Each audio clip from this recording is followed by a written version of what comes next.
through whom the Boule Secret Society. So it's very interesting as we talk about the Boule Secret Society. Now, the term Boule, gentlemen, it simply means gatekeeper. They are the caretakers of the order. They don't own the order. They are the guardians of the order. They don't own the Round Table concerning the Knights of the Round Table. Now, I know you guys heard of the story of the Knights of the Round Table, but in this 1954 book by Dr. Charles H. Wesley, The History of Sigma Pi Phi, he makes mention of 9 knights of this global Luciferian Round Table, through whom the Boule Secret Society would protect these families. We're talking about the Rothschild dynasty. We're talking about the Oppenheimers, right? The Warburgs, who created the American Federal Reserve System, which now a great president has taken over, okay? The Rockefellers, the John Jacob Astor dynasty, the Bilderbergs, the Habsburgs. The 8th family is the Sassoon family. Now, it's interesting about the Sassoon family.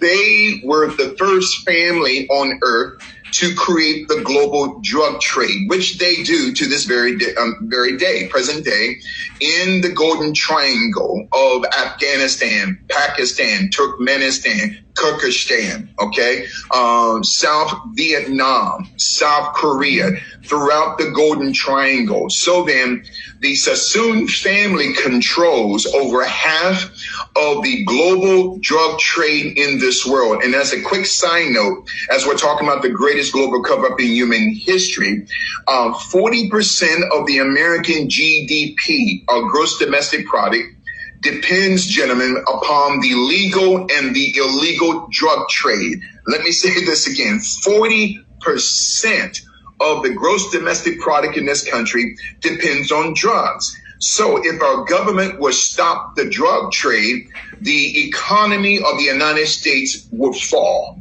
as we're unpacking the greatest global cover-up in human history. Wow. Now, the Boules, the term Boule is a Greek Hellenistical term signifying the protectors of the order. There's a term that we use in the Black community. It is called the crab barrel. So this crab barrel represents a global system of those Black men and women of color, what we call the African diaspora. As a side note, I keep telling Black people, stop calling yourself African American. A lot of them look at me like I've lost my mind. Well, the term Africa was not the original name of the continent. That name came from a Roman soldier, Scipio Africanus, who had defeated Hannibal in 202 BC during the Second Punic War in Carthage, which is present-day Libya, and changed the name of the continent from Akebulon, which means Eden, to Africanus, which is Africa today. We have been sold a lie for the past, I would say, 500 years, as we're beginning to unpack